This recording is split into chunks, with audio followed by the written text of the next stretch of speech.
Brothers and sisters, when I was reflecting on this talk, when I was preparing this talk, a memory came to me, actually, of my days in Marks and Spencer's.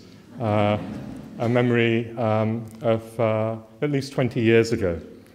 And it somehow came very vividly to life, and I hadn't really thought about it beforehand. And it was a management training course that I was on. I was probably in my early 20s, before I came across the movement, before I'd come across the Dharma. And after spending a few days with a small group of junior to middle managers, I can't really remember what we were taught. We did a particular exercise which has stayed with me. And in this exercise, you had to stand up, each in turn, and behind you there were some flip chart sheets on the wall, and the others in the room, the others in the group, had to call out adjectives or phrases that they felt described you. Positive, negative, whatever. And you had to write them up without comment and just stand and do this for about 15 minutes. And people were quite honest. I mean, they weren't rude. Nobody was rude. Nobody called me big ears, which, frankly, is more than I can say for some of my friends in the Sangha. I don't know where Maitreya Bandhu is sitting, but I bet he's looking nervous. Actually, I can't really remember much of what was said to me on that occasion. But what I remember vividly is something that I said to somebody else, something that I said to a man that I didn't know very well, and what I remember was his response. He heard this word and he burst into tears. It was shocking. He seemed to be fine in the exercise.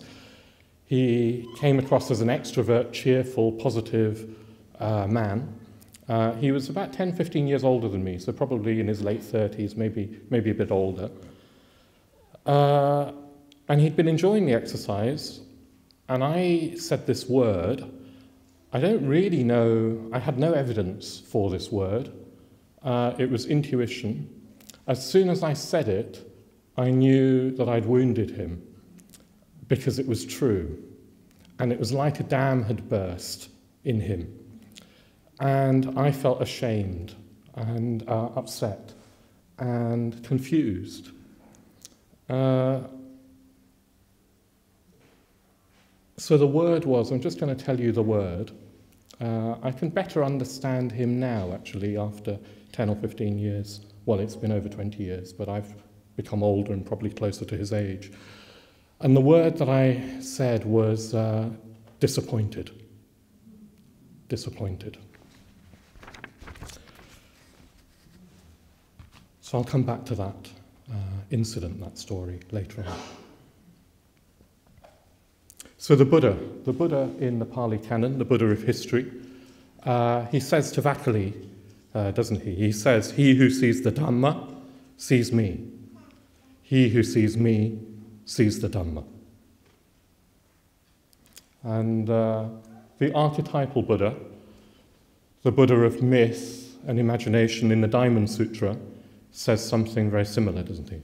He says, "Those who by my form did see me, and those who followed me by my voice, wrong the efforts they engaged in.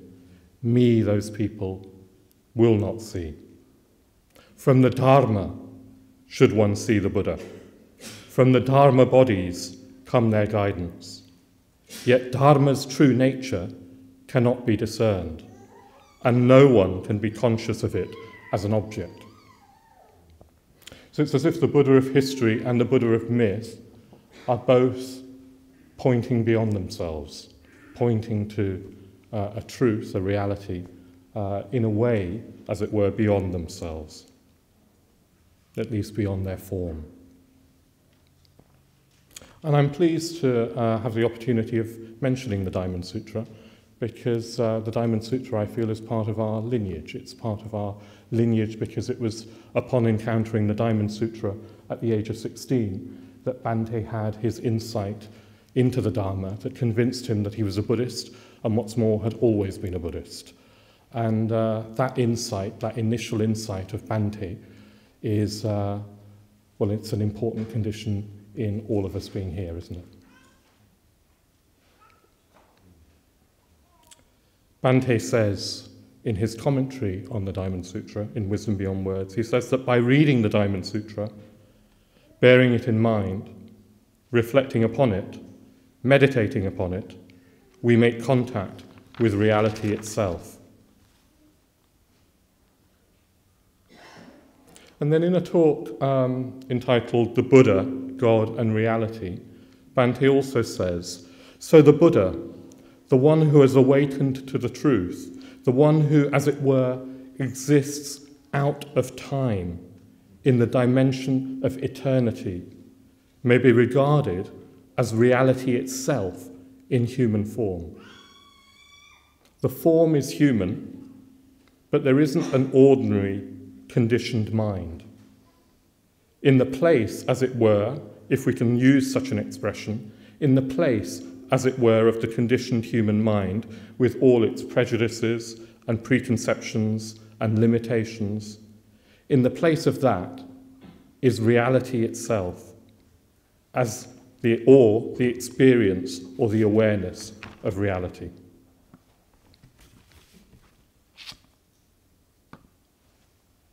So in order to see the Buddha, we need to see the Dharma. The Dharma is reality.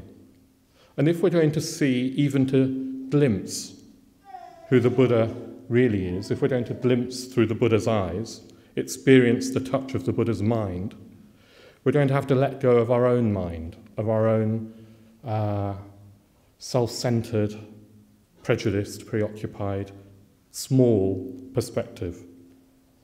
Let go of ourselves. Be willing to surrender. Be willing to die spiritually. So in this talk, I want to explore what that means, what that would take. What would it take to see the Dharma? What would it take to see the Buddha as reality itself, embodied? And I'm going to base my talk on a talk that Subhuti gave 2 years ago. He gave it at a meeting of the presidents, the chairs, the Mitra conveners of the European centres. And it was a talk on the stage of vision, or the stage of spiritual death. The theme of the meeting, the theme of the retreat, was the 5 great stages of the path. And Subhuti gave this talk. I think it's a brilliant talk. He gave this talk where he laid out the conditions for insight to arise. He talked about how we couldn't make insight happen or arise, but we could prepare the conditions for it to arise. And there are 3 conditions that he talked about. I'm going to talk about them in a slightly different order and in a slightly different way with my own reflections. So I really would encourage you to listen to Subhuti's original talk. It would be unfortunate for me to mislead you on the conditions for insight. So the first of the conditions is, that I'm going to talk about, is a deep disillusionment, a deep unsatisfactoriness, a sense of unsatisfactoriness with the mundane, with samsara, and a sense that there has to be something more, a quest, if you like. The second condition that I'm going to talk about is that we need a fit mind, a mind that is fit for insight. And the third condition that I'm going to talk about, that Subhuti talked about, is that you need to bring those two, that urgent questing and that mind that is fit for insight, you need to bring them into relation with the teaching, with the Dharma as taught by the Buddha. So that's the structure of my talk. And under each of those conditions, I'm going to talk personally, and I'm also going to add a few reflections of a more general nature. So yes, the first condition, this sense of dukkha, I guess, dukkha in a particular sense of dissatisfaction with the mundane. Bhante calls it divine discontent, doesn't he, in The Religion of Art? He talks about the spark of divine discontent. And for me, this sense of dissatisfaction started as a child. In a way, I think I've always had a sense of it, but there was a particular turning point when I was 11, which really sort of set it alight. And that was the death of my father. And he died quite suddenly. He just had a heart attack one night. He was 45, and there had been no previous warning of illness. And I can remember the night that he died. I can remember watching him, trying to hold his hand, be there for him on his deathbed. And one of the things in his pain, physical agony, that he wanted to say and kept reiterating was regret. He wanted to confess how he hadn't been as good a man as he would have liked. He felt that he had been unkind to people, or not as kind as he would have liked. And, you know, that stayed with me, well, it's bound to, isn't it, very strongly. And what I couldn't understand after his death was how the adults around me, after a few months, seemed to get on with their lives as normal, as if death didn't happen.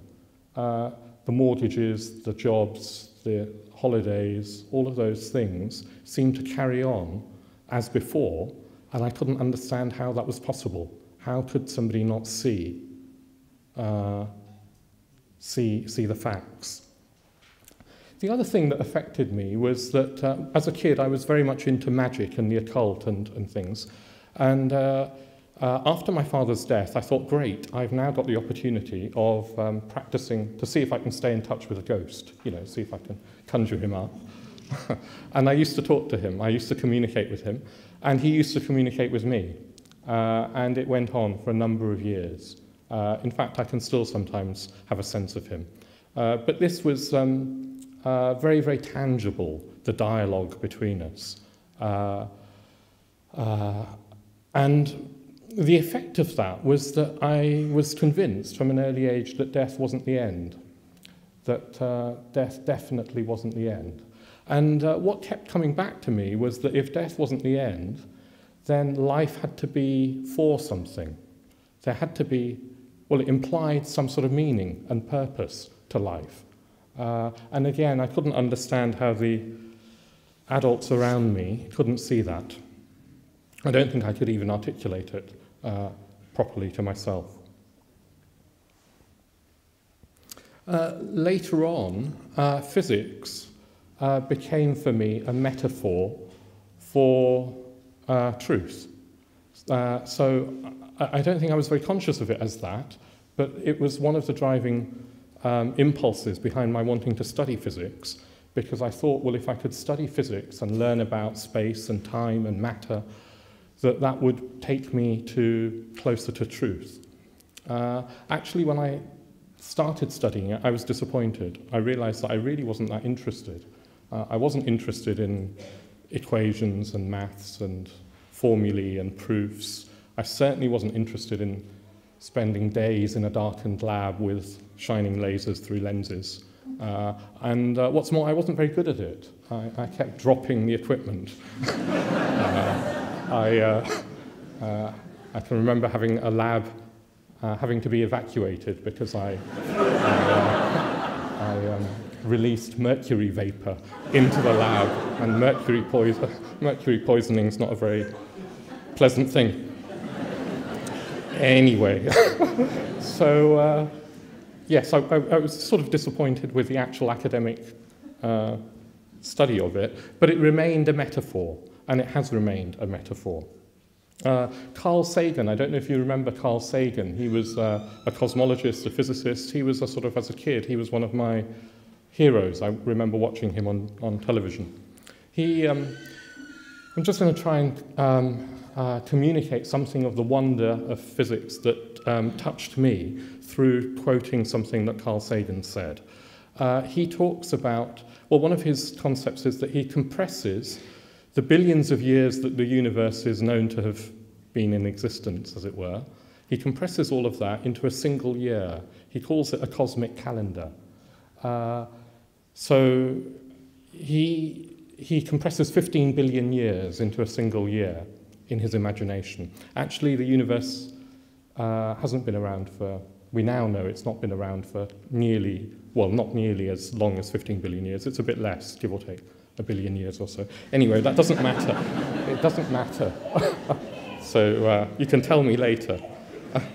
So the cosmic calendar, let me just read you this. The cosmic calendar compresses the local history of the universe into a single year. If the universe began on January the 1st, it was not until May that the Milky Way formed. Other planetary systems may have appeared in June, July, and August, but our Sun and Earth not until mid-September. Life arose soon after. We humans appear on the cosmic calendar so recently that our recorded history occupies only the last few seconds of the last minute of December the 31st. Isn't that tremendous? Isn't that tremendous?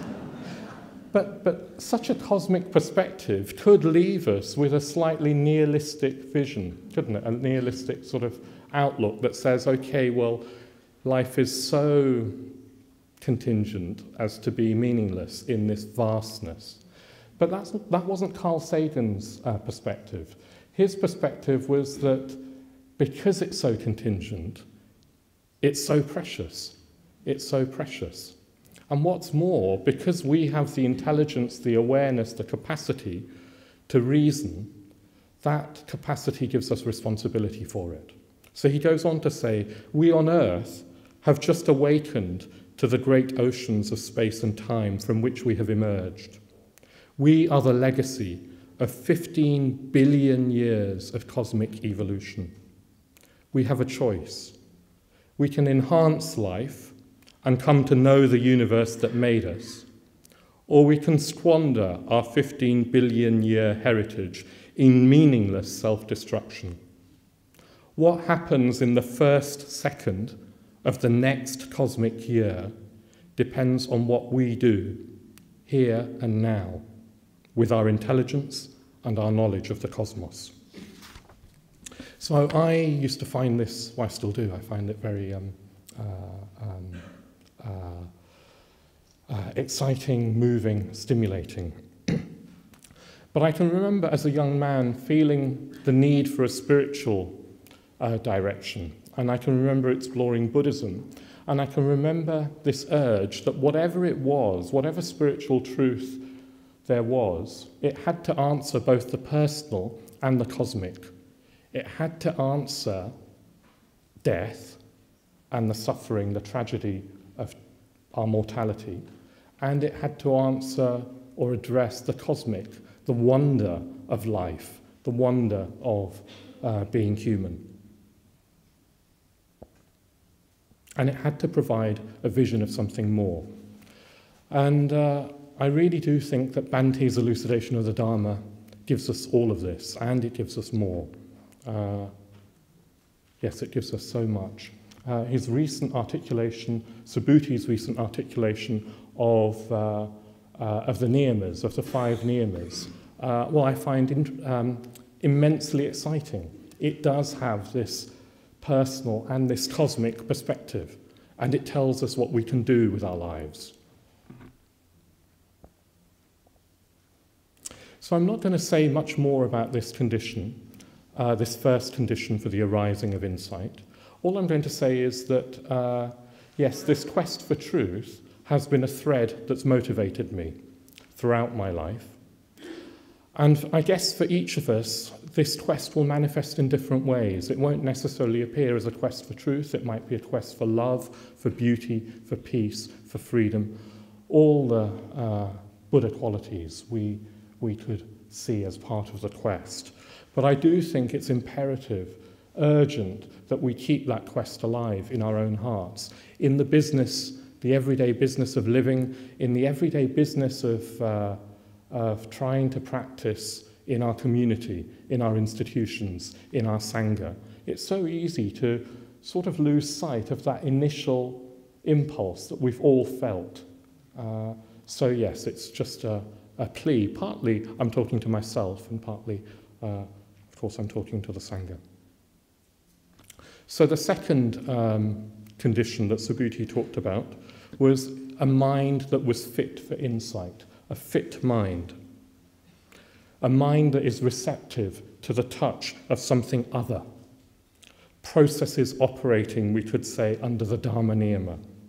A mind that is sufficiently integrated, sufficiently self-aware, sufficiently pure, sufficiently emotionally positive, pellucid, calm, clear, aesthetically sensitized, friendly, intelligent, concentrated, uplifted, inspired.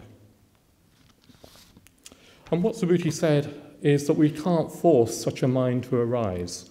It arises from gradual transformation through skillful karma, punya karma, under the processes of the karma niyama. So, of course, this is the working ground for most of the spiritual life. It's ethics, it's meditation, it's the first two stages of the threefold path. But Subhuti talked about another condition under this heading of a fit mind. He talked about the need to serve the Dharma.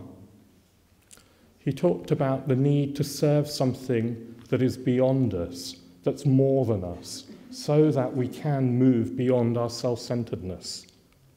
Otherwise, our lives, even our ethical lives, become a sort of no more, as it were, than a refinement of our egotism.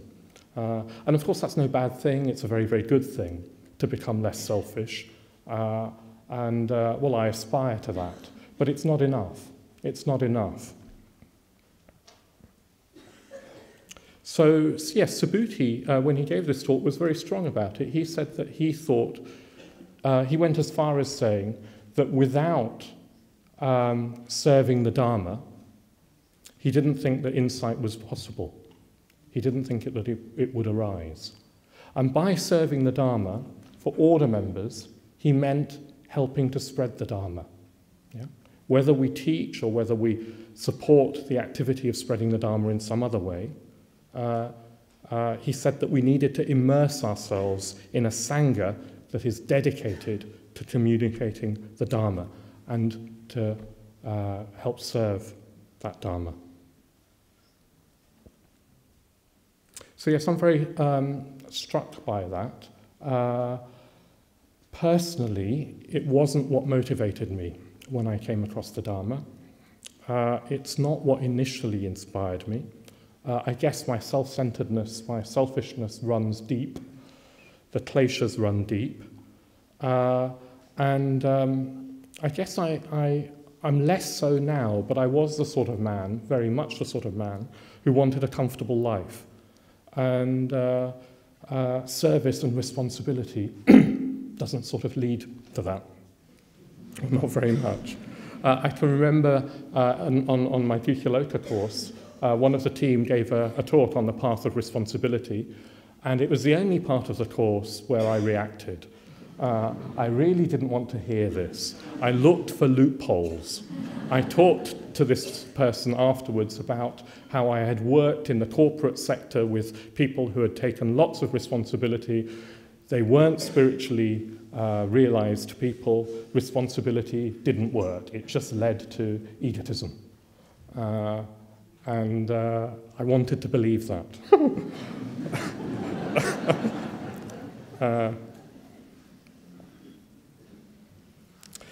I guess I had a sense that the path of responsibility was going to be an intrinsic aspect to my Dharma life, and I didn't really want it.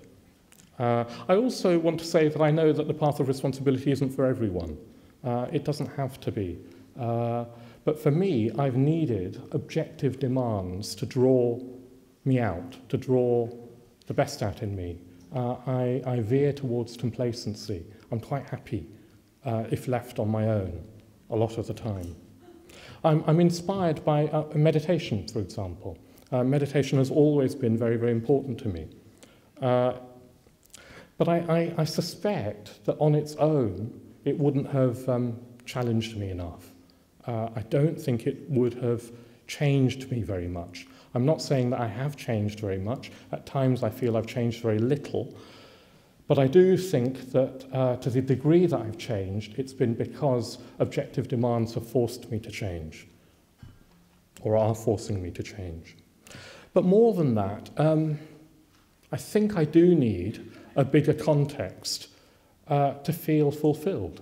I need a context that's bigger than my own well-being to feel fulfilled. But then I was thinking, actually, even this all sounds very utilitarian. Serving the Dharma isn't just a utilitarian business so that I can develop a fit mind or whatever. Serving the Dharma is an intrinsic part of the Dharma, isn't it? It really is. To the degree that any of us have been touched by the Dharma, and we all have, to that degree, intrinsic in that experience is an imperative to serve it. That is part of what the Dharma seems to be. It's just what we do. Now, personally, I feel in a very, very fortunate position at this moment in my life. I've had the benefits of, tremendous benefits of Kalyana Mitrata, of Sangha. I feel privileged to be part of the LBC Sangha. I feel very, very fortunate to be able to work there and live there with friends. And I know that that isn't an opportunity that's available for everybody or even appropriate for everybody. And even for myself, I should say that I don't make use of that opportunity all the time. Far too often, I seem to be looking for The Apprentice on BBC iPlayer rather than looking for the Buddha in reality. Yes, but nevertheless, I do have very privileged conditions. But more generally, I think we can all ask of ourselves, we can from time to time ask, what am I doing with my time? What am I doing with my physical energy? What am I doing with my emotional energy, my volitions? And what am I doing with my money?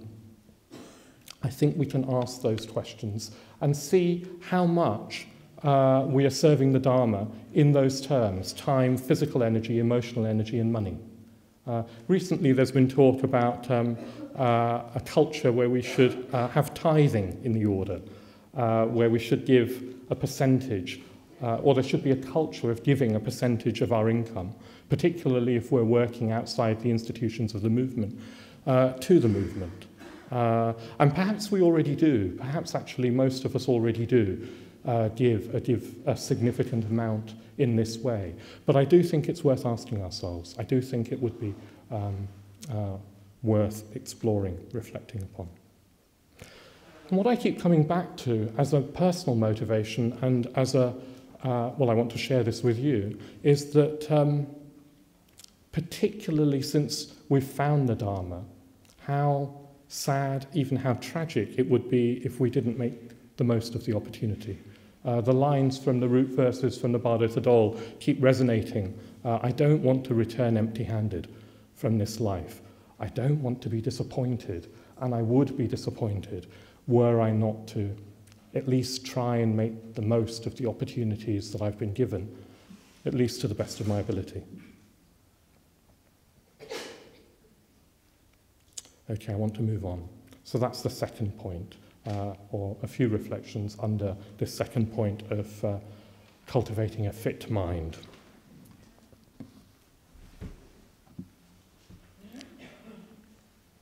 So Subhuti's third condition was that we need to bring this fit mind We need to bring this urgent quest into relationship with the teaching of the Dharma.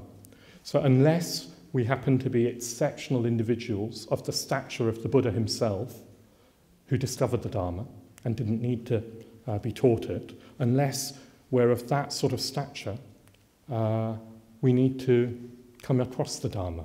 We need to absorb ourselves in the Dharma. Subhuti used the word obsession. He said we need to be obsessed with the Dharma, not just as an intellectual interest, but as an existential need. We need to see the Dharma everywhere. And we need to see the Dharma as a living spirit, not an abstract law or concept. And there needs to be a sense of urgency. He talked about not just a sense of urgency, but there needs to be depth and intensity in our quest and our relationship with the Dharma, without too much choice. And here he highlighted that this is why we need a particular presentation of the Dharma with a particular teacher, so that there isn't too much choice, so that there isn't too much wriggle room. At least that's my words. And as I've said, I struggle with that, or at least I used to struggle. Not with, actually, I've never struggled with the lack of choice. I've never felt a lack of choice. That's not how it's felt. I've never had a desire to explore other presentations of the Dharma or go to other teachers. But I have struggled with, in the past at least, a sense of urgency. It's less the case now. But what I'm going to move on to say is that for us to be obsessed with the Dharma, we do have to understand the Dharma, at least with right view. Without right view, we're not going to, even our urgency and our obsession isn't going to get us anywhere and could lead us down cul-de-sacs. So I want to talk a little bit, reflect a little bit on right view.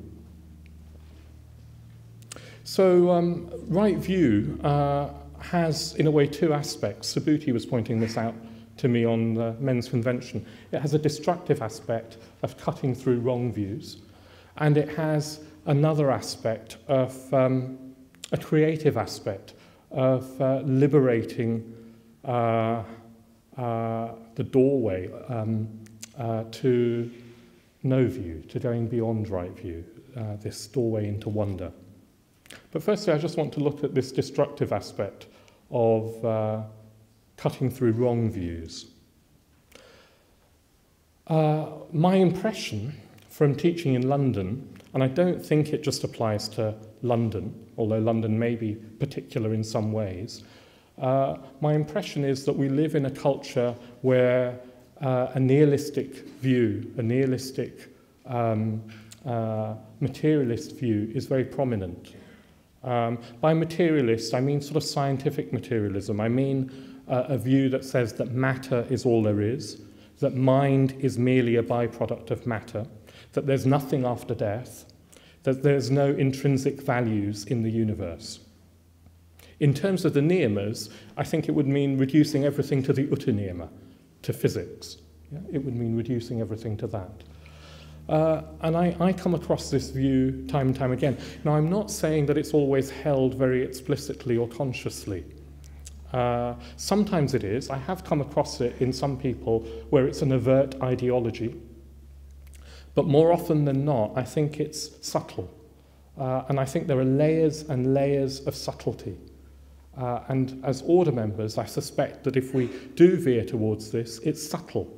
And perhaps because it's subtle, it's harder to see. And to the degree that we hold on to this nihilistic perspective, to that degree, we're not going to be able to surrender. We're not going to be able to let go into the Dharma, into reality. The other related thing I want to just touch on, a reflection that I just want to touch on, is that I really feel we have to guard against diluting the Dharma. By diluting the Dharma, I mean particularly diluting it of its transcendent perspective.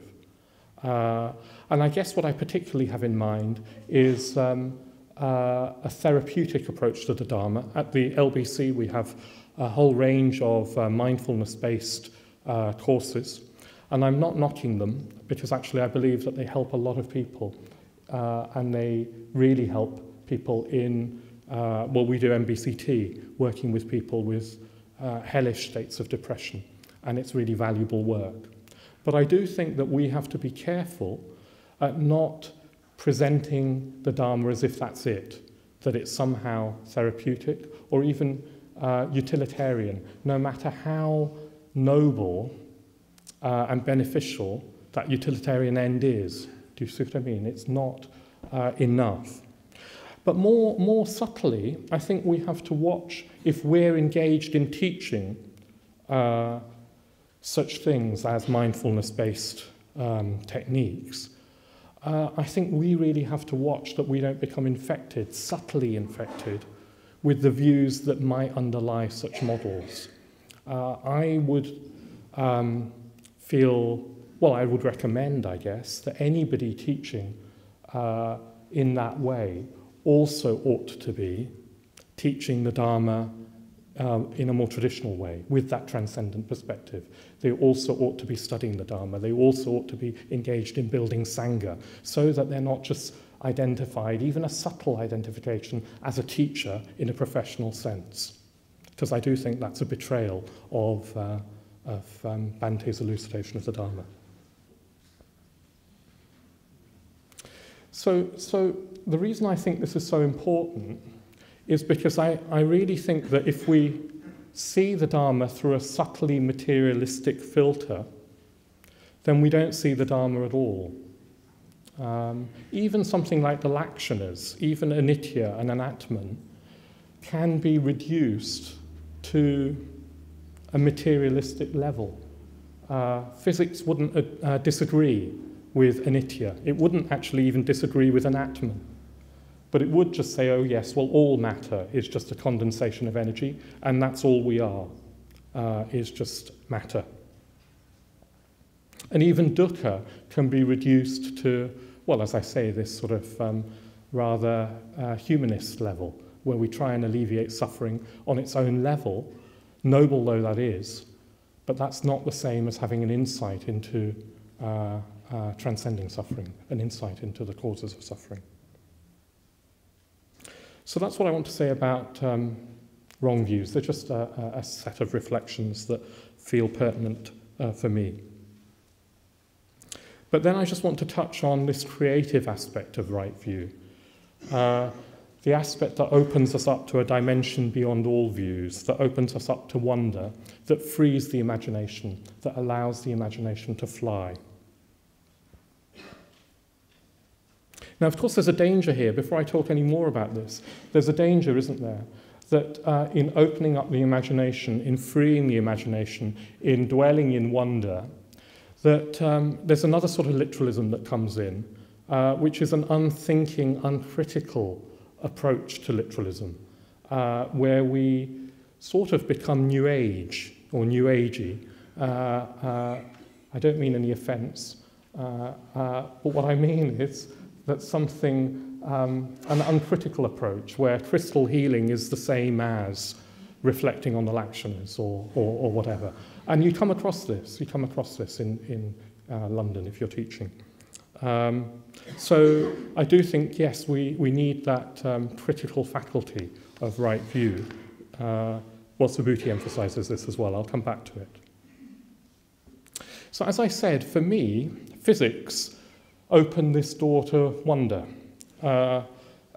Even though physics is only the utuniyama, even though it's only the utuniyama, physicists, practicing physicists, are very imaginative. They're very, very imaginative. And if you read about some of their models of reality, of what's going on, they're wildly imaginative. We live, according to some recent thinking, in an 11-dimensional universe. 10 dimensions of space, 1 of time. Most of the dimensions are curled up, too small to see, but they exist, everywhere. The notion of objectivity itself, the notion of objectivity which physics is so grounded upon this notion that the universe exists independent of us, of consciousness. Even that is challenged by some models. Instead, these models talk about potentialities, everything being just a potential of energy, you could say, that only manifests in actuality when we observe it, when there's an observer, a conscious observer to observe it. Or a recent model I came across is something that the whole of phenomenal existence, the whole of the universe, would be better described as a hologram, a projection in space and time of an underlying hidden order of reality, a projection that unfolds afresh every moment, creates afresh every moment. So even if it's just the utanima, that's fantastic, isn't it? That's fantastic stuff. It's saying that even the utanima, even form, even ordinary matter, is far more mysterious than we can apprehend with our ordinary senses and with common sense. And the other niyamas only add to this sense of wonder for me. They only add to this incomprehensibility. But I think the analogy of physics, and I'm using it, remember, as a metaphor, I think it's important in another way. Because physicists, if you're practicing physics, you don't live in a fantasy world where you can just dream up more and more fantastic models of the universe. They have to actually be rigorous. They have to have mathematical consistency, internal consistency. They have to have consistency with all theories that have gone before. They have to explain every observation of the physical universe, or be consistent at least with those observations of the universe. They have to be consistent with data. They have to predict something that has yet been unobserved, or explains an observation that has yet been unexplained. So it's rigorous. Do you see what I mean? It's rigorous. And every creative act, whether it's in the arts or science, I think needs this dynamic of imagination constrained by rigor. And Subhuti and Bante's papers of revering and relying upon the Dharma and reimagining the Buddha contain this dynamic between them of right view and imagination, both enhancing the other, both sort of sparking the other off, deepening each other.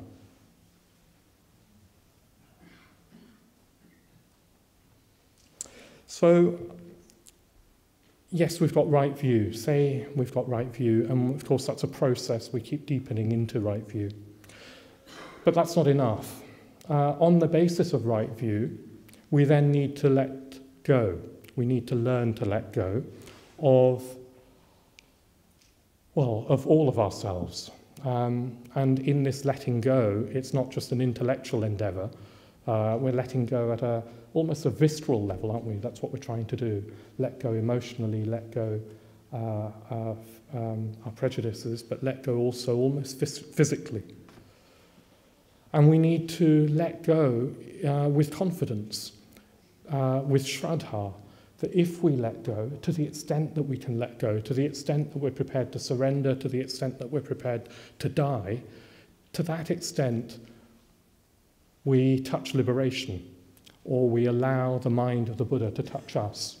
We allow something beyond us, something that's vast, something that's beautiful, something that's true, to touch us, even perhaps to come through us. So we need that sense of shraddha, that sense of confidence, in order to, approach the Buddha in reality. And we need abhilasha, don't we, that longing faith that all our speakers have talked about. Without that, where's the motivation? Where's the motivation? We need prayer, we need longing faith, we need devotion.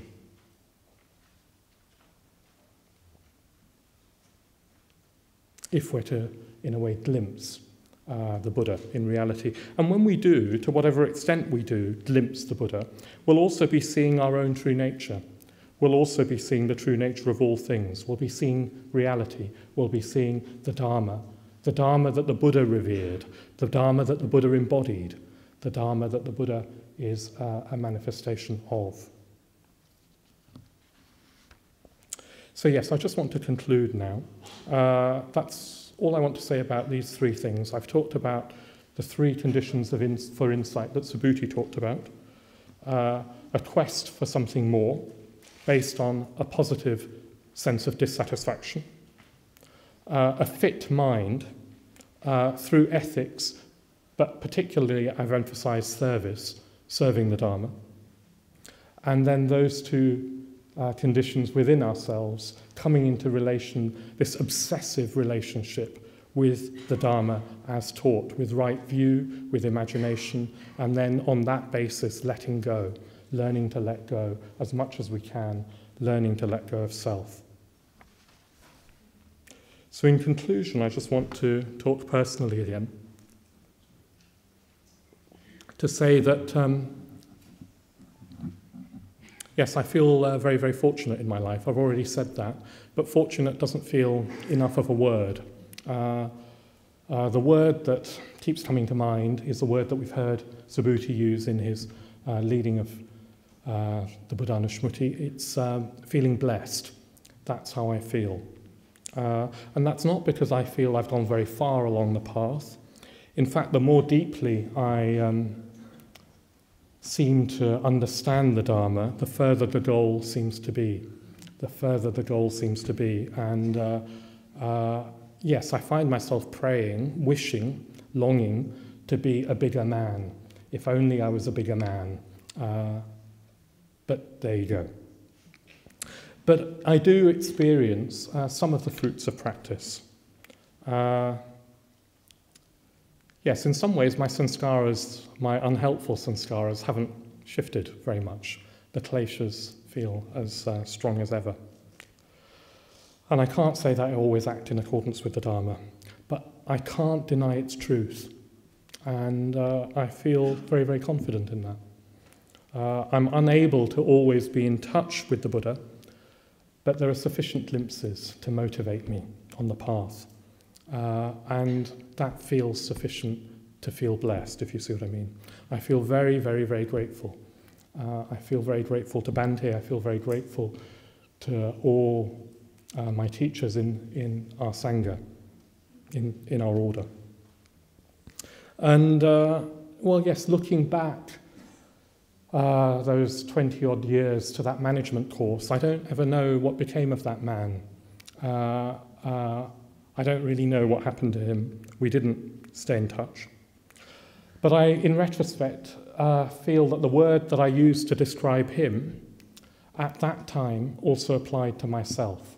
I knew that I wasn't living from my full potential, that I got sucked in, fortunately, temporarily, into this material, samsaric world of career, of mortgage, of hedonistic pleasure.